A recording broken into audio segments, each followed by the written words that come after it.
कोल्हापूर जिल्हा परिषद अध्यक्षपदी राष्ट्रवादी काँग्रेसच्या शिल्पा शशिकांत खोत तर उपाध्यक्षपदी भाजपचे तानाजी पाटील यांची बिनविरोध निवड करण्यात आली। कोल्हापूर जिल्हा परिषदेच्या राजश्री शाहू छत्रपती सभागृहात ही निवडणूक पार पडली। महायुतीचं संख्याबळ जास्त आहे, त्यामुळे समोरील पक्षानं माघार घेण्याची विनंती करण्यात आली।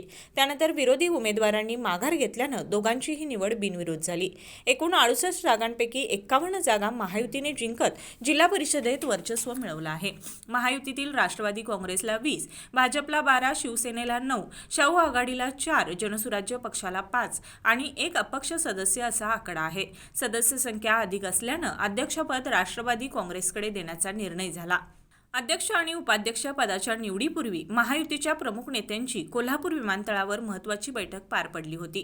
या बैठकीत उच्च आणि तंत्र शिक्षण मंत्री चंद्रकांतदादा पाटील, वैद्यकीय शिक्षण मंत्री हसन मुश्रीफ, पालकमंत्री प्रकाश आबिटकर, खासदार धनंजय महाडिक, खासदार धैर्यशील माने, आमदार विनय कोरे, आमदार चंद्रदीप नरके, अमल महाडिक, राजेश क्षीरसागर, जयंत पाटील, जनसुराज्य पक्षाचे प्रदेशाध्यक्ष समित कदम तसेच माजी आमदार सुजित मिंचेकर उपस्थित होते।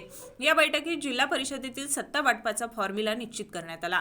अध्यक्ष आणि उपाध्यक्ष पदाचा कार्यकाल 1.25 वर्षाचा ठेवण्याचा निर्णय घेण्यात आला आहे।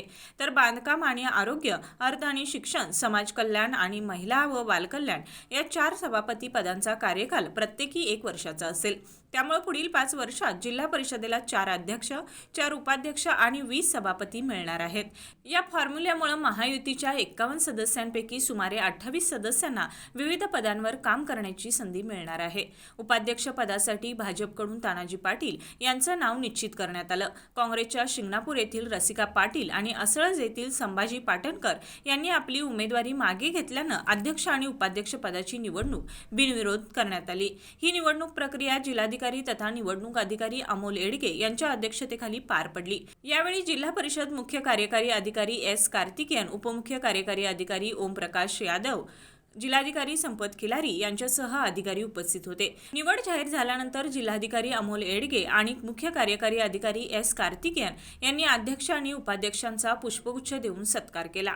निवडीनंतर झालेल्या पहिल्या सभेत जिल्हा परिषद सदस्य आणि पंचायत समिती सभापतींनी नव्या अध्यक्ष आणि उपाध्यक्षांचे अभिनंदन केले। निवडणुकीत काही सदस्यांनी माघार घेतली असली तरी पुढील काळात सर्वांनी एकत्रितपणे जिल्ह्याच्या विकासासाठी काम करू अशी भावना व्यक्त करण्यात आली।